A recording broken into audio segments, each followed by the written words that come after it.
Perkenalkan, nama saya Noval Kapastia dari kelompok 5 dengan tema konsep keorganisasian industri. Apa saja sih konsep keorganisasian industri? Yang pertama, itu ada struktur, kerangka kerja yang mengatur hubungan antar berbagai bagian dalam organisasi industri seperti departemen, divisi, dan tim. Struktur organisasi menentukan alur komunikasi dan pengambilan keputusan.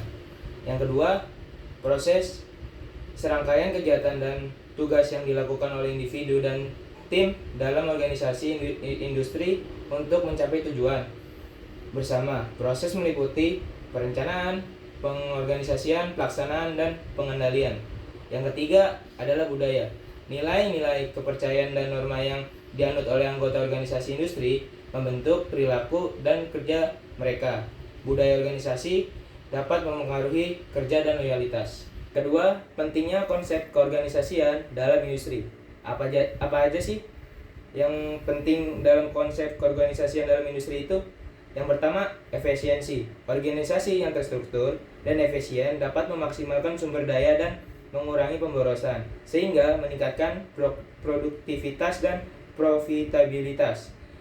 Yang kedua adalah kolaborasi. Konsep keorganisasian mendorong kolaborasi antar departemen dan tim sehingga tercipta sinergi dan pekerjaan terkoordinasi untuk mencapai tujuan bersama.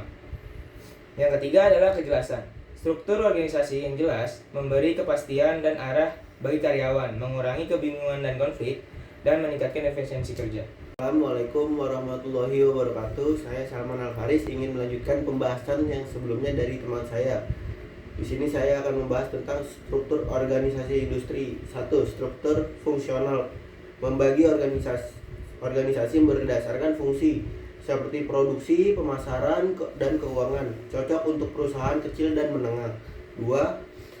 Struktur divisional. Membagi organisasi berdasarkan produk, wilayah geografis, atau pelanggan. Cocok untuk perusahaan besar dan multivisional. 3. Struktur matriks. Menggabungkan struktur fungsional dan divisional menciptakan struktur yang lebih fleksibel dan responsif terhadap perubahan. Cocok untuk proyek-proyek besar dan kompleks. Selanjutnya, peran manajer dalam organisasi industri.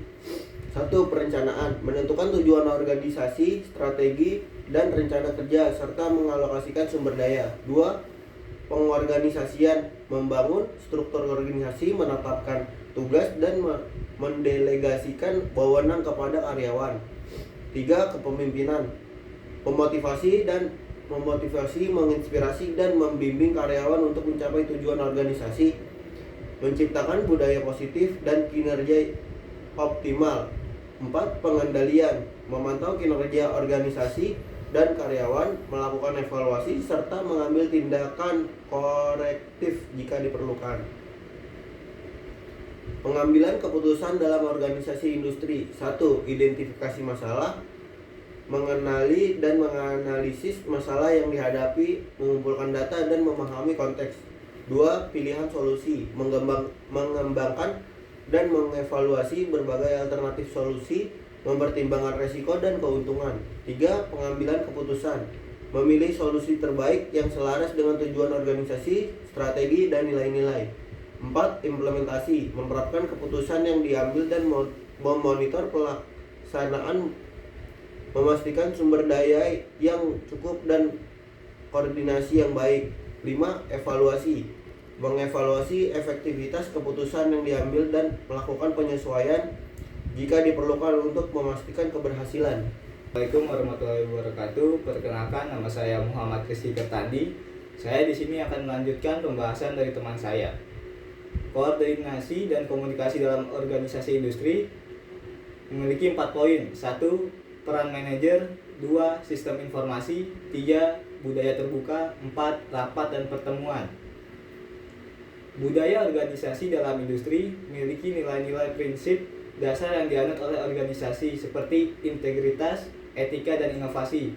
Nilai-nilai ini memengaruhi perilaku karyawan dan cara mereka bekerja.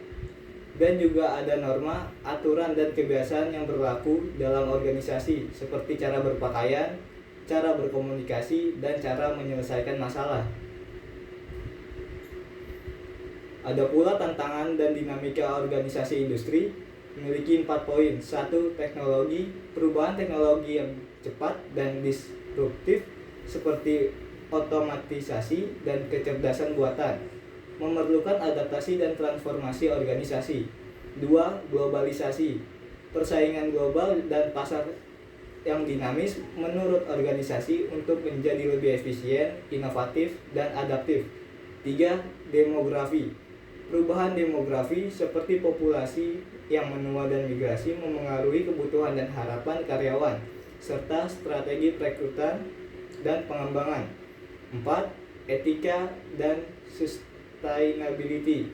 Peningkatan kesadaran terhadap isu-isu etika dan sustainability seperti lingkungan dan sosial menurut organisasi untuk bertanggung jawab secara sosial dan berkelanjutan.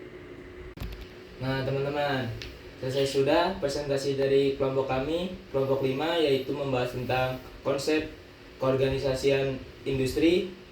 Kesimpulannya adalah pemahaman yang mendalam tentang konsep organisasi industri sangat penting untuk mencapai efisiensi, efektivitas dalam operasional dan strategi bisnis. Sekian dari kelompok kami, kurangnya lebih mohon maaf. Wassalamualaikum warahmatullahi wabarakatuh.